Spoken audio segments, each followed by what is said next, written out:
Right, hello everybody, welcome back to the channel. Right now, you've seen recently I've done quite a lot of vintage builds of quite oldish kits, certainly Matchbox and Airfix vintage stuff. So I thought let's go bang up to date with a kit that came out last year. So this came out late last year. This is the Academy F4F-4, no I don't have a stutter, Wildcat.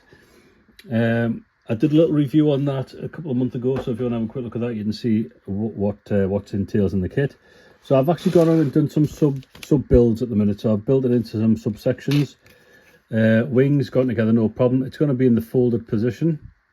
Now I know a lot of these holes are actually lightning holes, but I'm going to leave them blanked off because looking at some references, they are supposed to be hollow, but you can see things behind them, bits of struts, bits of wire and whatnot. So I haven't really done that. If you want to be 100% accurate, you probably want to drill them out and put the stuff in behind them before you go any further. But that's the wings, lovely wings, no problem, fit together perfectly as you'd expect. A couple of drop tanks, I don't know whether to put them on or not, but we'll see because I'm going with the in the wing fold mechanism. The propeller is a one-piece moulding, very nice, no issues with that. The big old engine here, so this is the big Pratt & Whitney, I think it's the 1830 or 1820 1830 twin wasp, I think it is. So it's quite a powerful radial engine, two banks of cylinders there. I think it went in Corsairs and Hellcats and other things as well, but it might have been upgraded. But big powerful engine there. It's quite handy having a big radial engine. It's a big old lump of metal in front of you, between you and the enemy, so that's a good thing. The cockpit looks okay. Like I say, Academy issue transfers for the dials, and I'm not 100% sure on Academy transfers, but we'll go with it. We're going to build it straight from the box, but that looks nicely detailed. We have the back bulkhead with the seat and some etch brass. Let's see if I can get that on the phone. I'll pick that up. Seat belts, which work out really nice. So they're very nice, very malleable, very well detailed. What we got, so we've also, now this is the kit. This is where we're up to at the minute. Now this is all clipped together. None of this is glued. I just want to demonstrate how good the fit is. So that top engine cowl, that's not fitted. The front nose, that's not fitted. There is an issue with the tailplane, but we'll get back to that in a second. This bottom bit, that's basically just clip fitted there. It'll run a bit of glue around there. It'll be very, very secure and very seamless. Again, that's how good that is. The cockpit detail there. Lots of bracing and bracketry for the undercarriage. Like I said, I do like to build up as much of a model as possible before I start to paint. Now, it fits together flawlessly. It really is a very, very nice, well-engineered kit, apart from the tail planes for some reason. Now, they come as a molded together piece, and you're supposed to slide it in, slot it into there.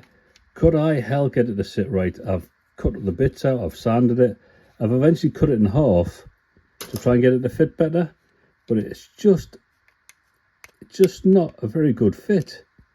And that's me with a lot of work on it, and I've got it to fit, but there's still a slight gap around the outside, so I need a little bit extra work on there. But I'm going to get them fitted before I prime and paint it. This all comes apart. This isn't fitted, so that's separate. I mean, it just shows you how good it clicks together. And that's the rest of the cockpit. So the horizontal stabilizer, I have no idea why it's such a pain to fit, where everything else just falls together like a dream. I'm going to build this one with the wings folded, and I might get the Tamiya one and build a martlet version just to compare. But I'm going to prime these, get some interior paint on it, and I'll show you how to weather it. Then we'll bring it together, and then we'll get the rest of the bits on. But I said I'm going to try and keep these videos a little bit shorter. I think 30-40 minutes is a bit too long. If you're happy with them, just let us know. If you want shorter videos, let us know. I'm trying to cater to what people like to see. Any questions, again, just let us know.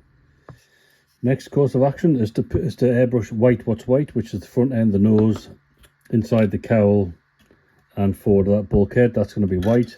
Then we'll pick out black on the undercarriage legs and various things that need to be done black. Interior green. Now we'll go zinc chromate green, so this will all be green. And from the bulkhead back, it'll be green. So we're going to basically just airbrush that freehand. Just be careful around there. And then we'll get in with the weathering and do the enjoyable bits. Okay, so we've done a little bit on the Wildcat. So I've just basically painted the green canopy, the green cockpit colour. Just giving it a slight wash with some mixed up oil paint that I've done myself, and giving it a little dry brush. Nothing sensational there. Obviously there's the rest of the cockpit to go in. I'll do some other work on it once I get near the end of doing the cockpit. I'll just show you this. So again, I've done a little bit more on the pilot seat.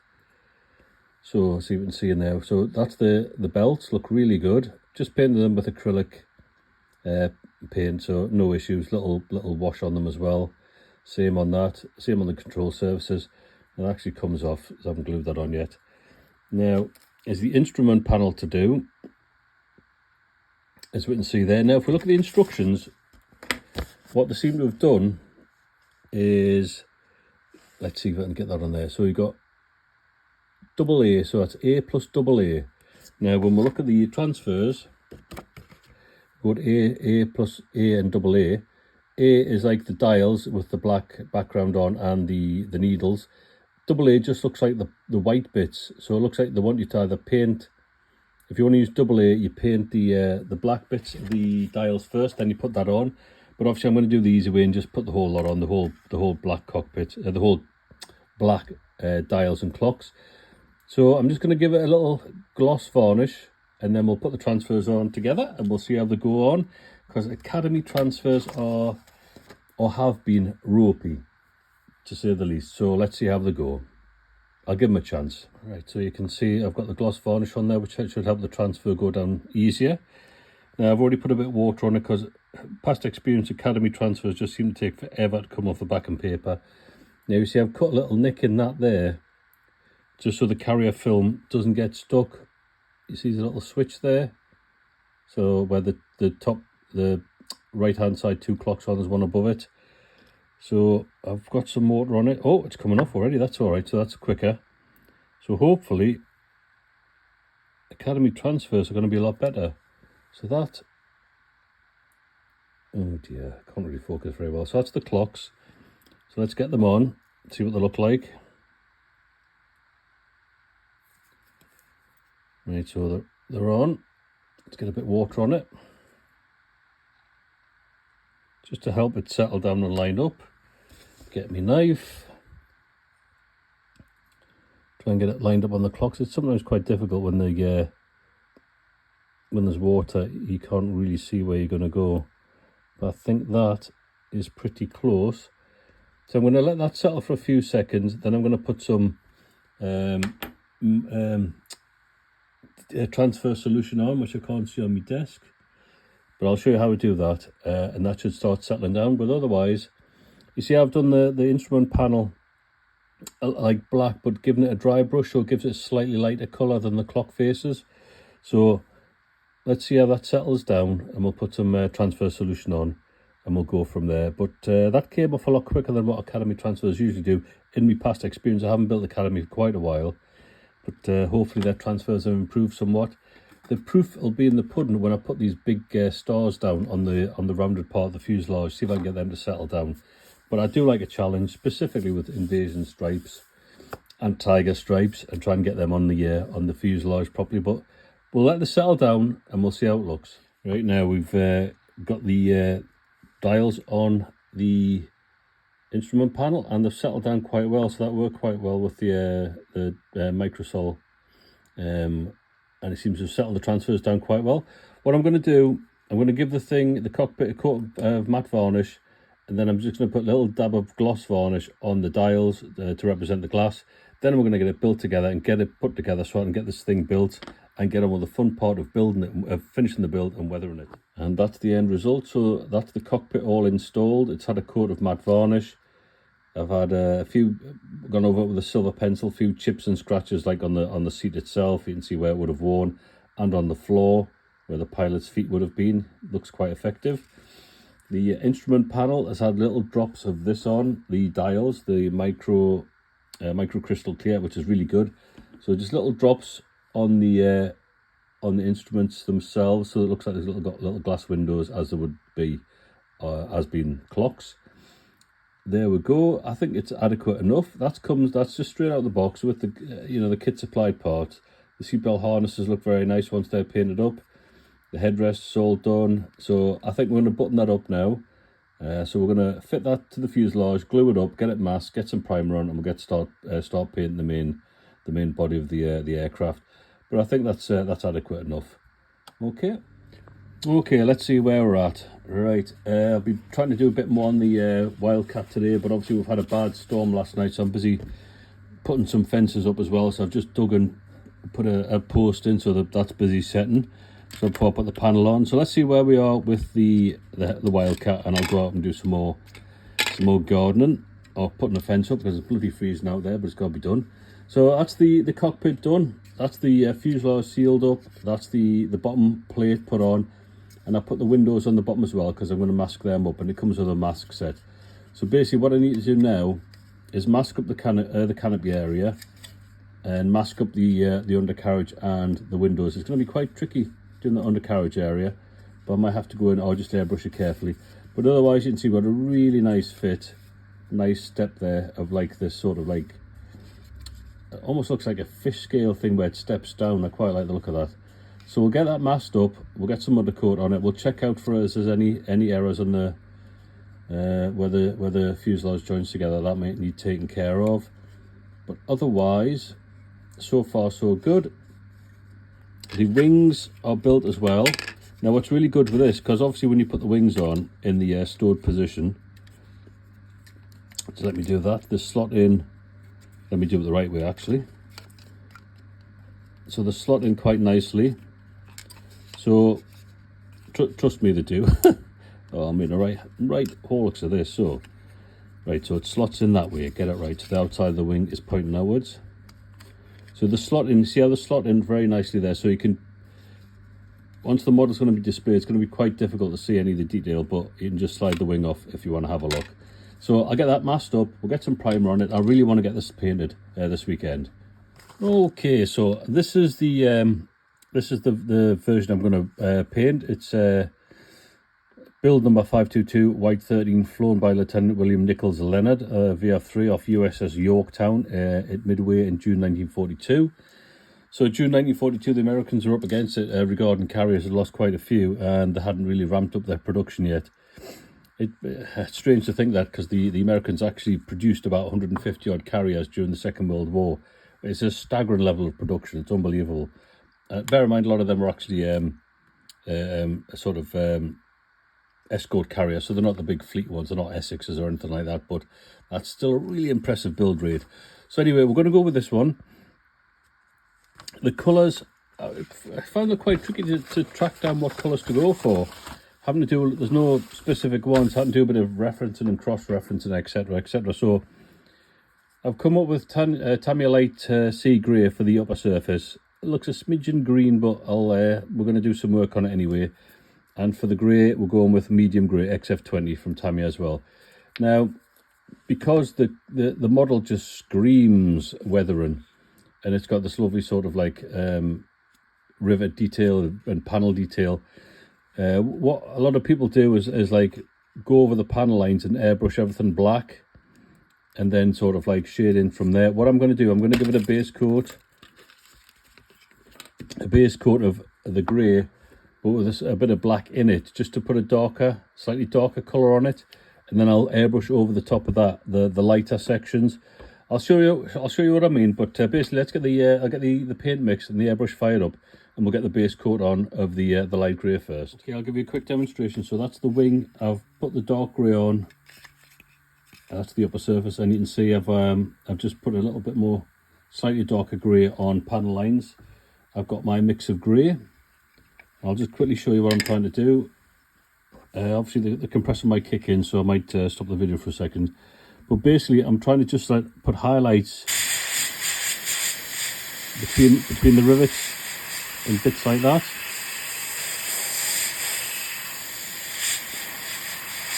And sort of build up the wing like that. I'll just show you. So I've done that one already. So that gives you an impression of what I'm trying to go for.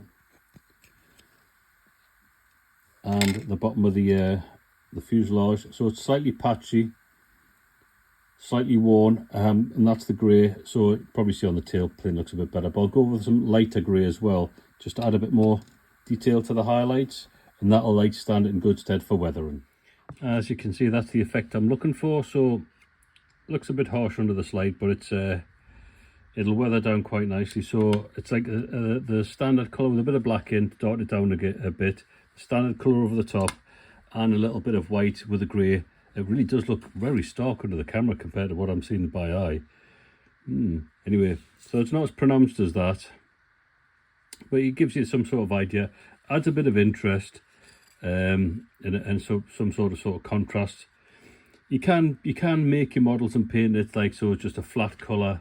Some people do, some people weather to the extreme, some people do it in the middle. I like to try and go slightly weathered, a little bit more than you would expect, but it's up to you how you want to build your model. If you want to just do flat colours and you're happy with that, go for it. If you want to do a bit more weathering, a bit more extreme, a bit more airbrush, and a bit more artistic approach, if you want, that's I'm perfectly happy for people to do that.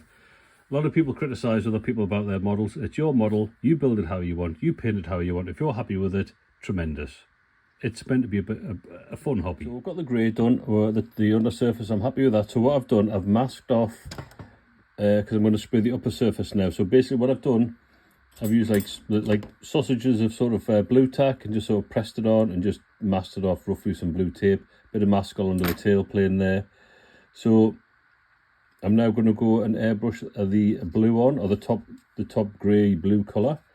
So again, I'm going to use the same method I did with that. So that's the one I'm going to be using, which is Tamiya XF25.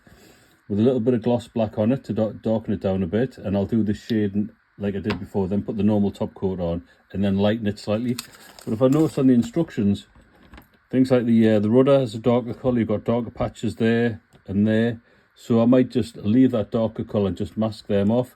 I'm not sure if it does the horizontal stabilizer as well, because it might be Academy's printing, might not be 100%. So things like the wing, I'm just going to airbrush by hand, freehand, and like I say, we're just going to go careful around the cowl and around the fuselage. And I don't need to mask all that up because I'm not going to overspray there. And again, we're just going to go freehand around the leading edge. So I've done the same sort of technique on the upper blue surface, and I think it's worked quite well. So that's like a slightly darker shade, then the standard shade, and then slightly a lighter colour, just basically add white to it. I mean, it does look different. I'm looking at it through my phone, and I'm looking at it in real life. It looks slightly different. But you can see I've picked out like the gun bays, which are slightly lighter, a bit on the ailerons, sort of duplicated on the other wing, and I've taken off the blue tack, and you can see how we get a really nice demarcation line just using blue tack. Yeah, you can airbrush that freehand, but that's quite a tight line. So it's very nice. I'm quite pleased with that. Same on the cowl. Now, the only issue I've got, if you look at the wing leading edge there, what a mess. I mean, how did I miss that? So you've got, I don't know how close I can get to the camera to see it. So I haven't quite tidied that up enough. So I'm going to have to sort that out, and the same on that one as well. Just a little bit, actually it's not too bad, just a little bit down there. So I need to tidy them out and drill the gun barrels out on the machine guns. But otherwise, that's what will look like so far. So a bit more weathering. Oh, actually, before I do anything, I'm going to get a gloss coat on, and I'm going to try one of these transfers. I'm going to see what that's like. So let's do that now, actually. I'll get a bit of gloss coat on it, and we'll just try to see if it works. Then we'll know whether I need to go and get some aftermarket ones, or whether the Academy ones will be okay. Right, so we're going to see how this transfer goes on. So I've put a bit of gloss coat on the side of the fuselage there. Now, I don't want to do any more weathering until I get the transfers on. It's pointless weathering the aircraft all the way down, then you put bright new shiny transfers on. So that's the Academy transfer. Put a little bit more water on it. So I've cut it, and it's only taken, cut it from the transfer sheet. And it's only taken a few seconds for it to become loose on the backing paper. So let's pop it on.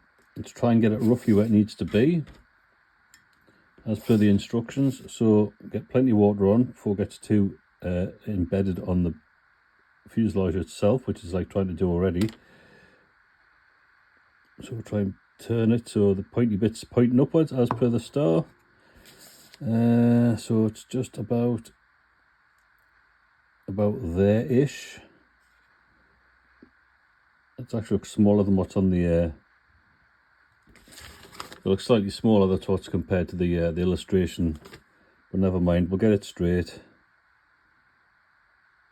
And we'll get a flat soft brush. This one will do. That's not a very soft one. This one will do. Basically just run it with a bit of water, flatten it down, and then I will see how that dries.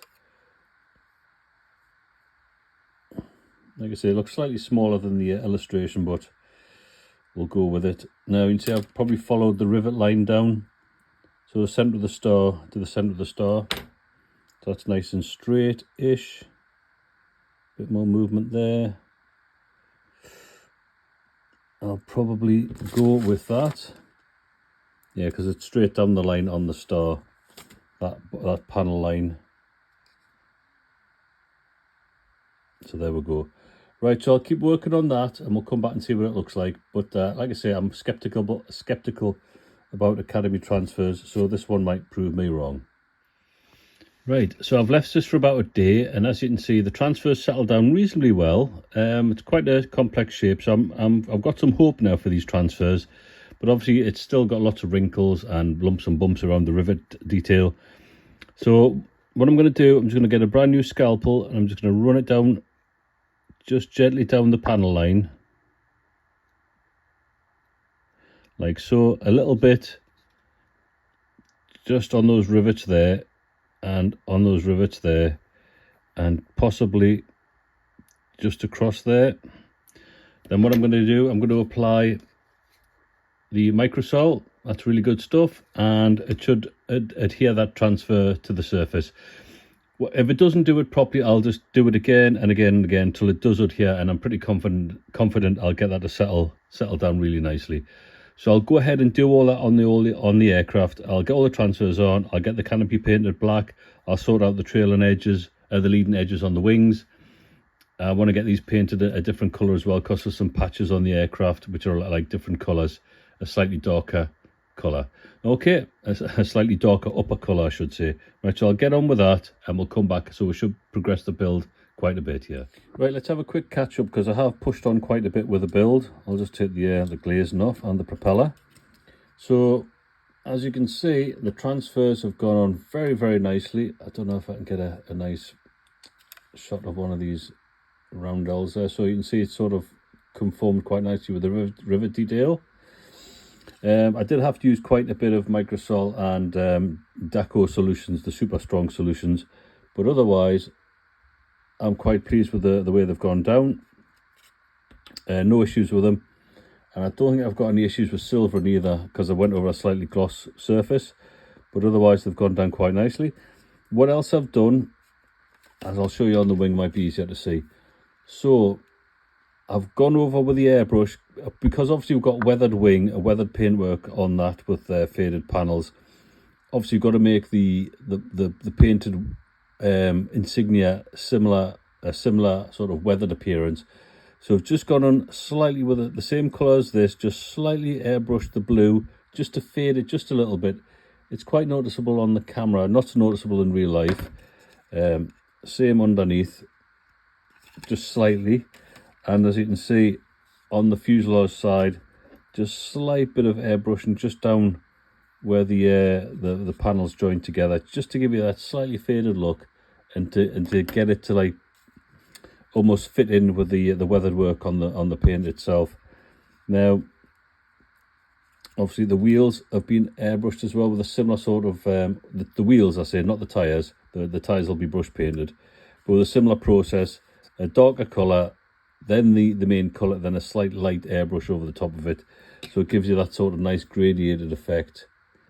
Again, it's a little bit more pronounced under the phone than it is, because I'm using the phone, than it is there in real life. A quick look at the drop tank, again airbrushed with a similar process, and just a slight bit of work on the airbrush to give the drop tank a bit of extra texture, a bit of ripples in it, a bit of just a bit more interest. So that's all going to be weathered down. The cowl, that's been done as well with the number 13 on the front. So we're actually going quite well with this. Now, the issue I did have, the horizontal stabilizer, the tailplane, was a terrible fit. I don't know why it's so bad, but I've got mine to fit quite well, but it took a bit of work, which I think you can see in the previous part of the video. Another issue we have is the engine cowl, which is moulded in one, which is well done, Academy, but it's not a great fit. Well, when I say not a great fit, it fits where it touches, basically. So you can see we've got a slight step on the cowl there, between the cowl and the front panel. Now I think it should be pretty flush. It would take quite a bit to rectify that, so I'm basically just going to live with it. You know, so it's not too pronounced, it's not too bad, as long as I don't overemphasize it when I get into the weathering. It'll be okay. Now, as for the weathering, we're going to give it some washers, basically around sort of panel areas, like around here and around where the ammo sort of chutes are, or the feeds are on the top of the wing, because that's going to get the most use, or the most sort of like human interaction. The same on the cockpit side, on the wing root, and around the engine. Not so much along the fuselage and on the tail, but what we're going to do, I'm going to mix up some oil paints. I was going to use the Flory Clear Wash, but I think it might be a little bit too heavy for these. I want to have a bit more control with the oil paints. So I'll mix up some of that, and I'll show you how I'm going to apply that and work it into the model. I don't want to overdo it, because I really like this colour I've got, and the nice faded bit of the panels. I just want to accentuate bits from the engine, the wing roots, particularly the fold mechanism, and sort of underneath, because I've got quite a nice effect with the airbrush itself. Again, I have gone over with a slightly darker colour, sort of along the machine gun ports and the ejector chutes, and again along the wing roots there, along the so the wing panel lines there, just to give it a little bit more accentuation. Right, I'll crack on with the oil mix, and I'll show you how I do that next. Right, so I've made an oil wash. The base for that is this raw umber paint. I'm running out of that, so I need to get some more of that. That's oil paint. Simple as that. A teeny bit of brown, Valkyrie brown, Winsor Newton. Again, oil paint, just a little bit. And a teeny bit of lamb black, again, Winsor Newton oil paint. Thinned it down with normal, just sort of normal white spirit from B&Q, nothing fancy done. And that's the sort of consistency I'm looking for. See, it's quite thin. That's what I'm looking for. I'm basically just wanting to build up a wash to pick out the recessed detail. So just load a little bit on a brush and just basically watch capillary action take charge. So basically I just want to drag it down, and you see how it sort of like settles in the recesses. So I'm basically going to go around most of the model and do that, and make sure it doesn't pool, because you don't want like splodgy bits. So I'm going to go around the whole model and do that, and then we'll come back and see what it looks like when it's dried. So now we have a reasonably grubby Wildcat with the oil washes dried. So I'm going to give it a dry brush now. So I've got my number 8 brush. I've put a bit of this on, loaded up with that buff titanium, and I've pretty much brushed off as much as I possibly can, so there's not a lot left on the brush. Let's try and find a bit to demonstrate. So we'll go with the tail, and we'll see if we can see what it looks like when I brush it over, to highlight the edges and the raised details. Don't have to go mad with it, just that's enough. Pick up the rivet detail as well. You can see that. That's basically all I want to do. That's all I'm going to do over the whole model. Just a slight dry. I tell you, it might be easier on the cowling because that's black. So let's have a look at that. So just quickly, lightly brush the paintbrush over, and you see it picks up the highlights, picks up the rivets. That's exactly what I'm looking for. So I'm going to dry brush the whole model, and then I'm going to give it a coat of matte varnish, and then we'll get in and do some detailed paint. Okay, so we've pushed on quite a bit with the build. As you can see, the coat of matte varnish has gone on, and it looks quite nice, I think. I've put some slight scratch marks around the cockpit area, and here, there, and everywhere where you would expect crewmen to be scrabbling up the wings, etc. Nothing too over the top. I've done the navigation lights, put the wheels and tyres on. The wings are done as well, pretty much. That's the sort of effect we get with the wings. And the top of the wing all looks quite nice, I think. Next thing to do, the propeller's done as well, so that's got a coat of matte varnish on, is the canopy. Now the canopy comes, or Academy I should say, supply a mask for the canopy. So I'll peel that off. We'll put them on the canopy and we'll get them sprayed up. So I'll just show you how we do that. Basically shows you in the instructions the numbers that correspond up with that. So you've got a little key there and your pictures there. So it's basically just a case of peeling them off and sticking them on. Right, so let's do that and then we'll get some undercoat on it. Right, we're literally on the home straight now, so it's just a canopy to do. So that's the mask from Academy. Very, very nice. I've just put yellow tape underneath with a bit of mascot to hold it while I airbrush it. And the same for the front of the canopy, which looks very, very nice. So I'm going to give them a quick blast of primer, then a quick blast of the Tamiya Light Sea Grey, a little bit of weathering, and we'll put them on. I'm going to put the aerial on and then we're done. So next time we come back, it'll all be finished and I'll have a quick chat about what I think of the kit. Okay, that's the canopy painted. Let's just do this, peel it off. They were quite sticky, so I might take a bit of taking off. So get the scalpel under the corner, lift it, get your quality surgical tweezers and pull, and there we go. So it's going to be nice straight lines. I'll take them all off and then, like I said, we'll get it all built up. Okay, I think we're going to call that done. That's complete. I've put the aerials on, the canopy glasses all on, the exhaust staining has all been done, as you can see underneath there. So that's all been on and sealed up. That's all complete. I'll leave this other wing off for now, just so we can see a bit of the model. Thoughts on the model? Apart from the issues I've had with the tail plane, which just didn't fit, these two horizontal stabilizers do not fit. I've no idea why they're so bad on this kit when everything else is a dream.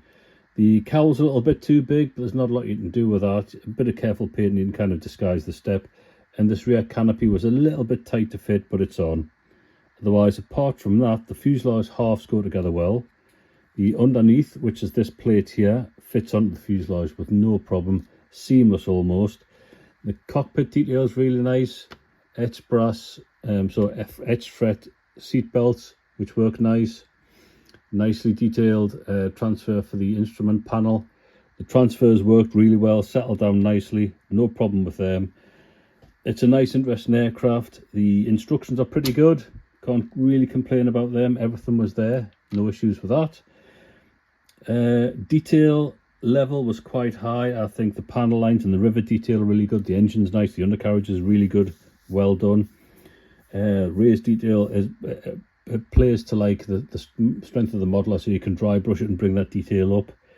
I think this only cost about, I think I'll pre-ordered it from Hannants at about £23, which I think is an absolute bargain, because the Tamiya one's about 30 quid, I think. I may pick a Tamiya one up just to like do a build comparison, build the martlet version. But I think the Academy Wildcat, I'm going to give that 7.5 out of 10. It's very nice. Yeah, even down the box art, which was quite nice. Very, very striking box art. Now, I just thought I'd just do a little comparison here. So we've got the Wildcat, which the RAF, or the Fleet Air Arms, flew in the Second World War. Obviously, they called it the Martlet. But the Fleet Air Arms also flew the Corsair, the Sea Hurricane, the Sea Spitfire, and other fighters. But their most successful fighter of the Fleet Air Arms in the Second World War was this monster, the Fairy Fulmar. I mean, look at the size of that compared to the Wildcat. I mean, there are reasons why it's a two-seater and it's why it's such a big aircraft.